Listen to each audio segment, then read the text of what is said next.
আশ্রয় দিয়েছো। কে হয় এর বিচ্ছিরি চেহারা দেখে আমার রাতে ঘুম পর্যন্ত হচ্ছে না। এই বুড়ি মানুষ কিভাবে বলতে হয় না। তাই বলে কদিন থাকবি এই বাড়িতে? তোর বিয়ে হলে চলে যাবে। ঠিক আছে, আমি কিচ্ছু বলবো না, কিন্তু ও যেন আমার সামনে না আসি। বাপ, ওর কথায় কিছু মনে করো না, ওর হয়ে আমি ক্ষমা চাইছি। আরে আরে আপনি ক্ষমা চাইছেন কেন? ওর কথা আমি কিচ্ছু মনে করিনি। আমার বোনের থুবড়ো আমি প্রথমে দেবো। আরে আমি একটা মিষ্টি গোটা খেতে পারবো না, অর্ধেক দিন। না না, আমি কোনো কথা শুনবো না, তোকে গোটাটাই খেতে হবে।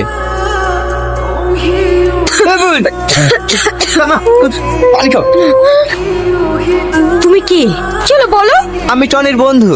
না, তুমি টনির বন্ধু না, তুমি টনি। তোমার এই কণ্ঠের আওয়াজ সবসময় আমার কানে ভাসে। তোমরা কেন আমার সাথে এমন অভিনয় করছো? সত্যি করে বলো না। হ্যাঁ, আমি সেটন, সে তোমার যোগ্য না। কেন যোগ্য না? আমার গোটা বডি আগুনে পুড়ে ছারখার হয়ে গেছে। তোমাকে আর হারাতে চাই না।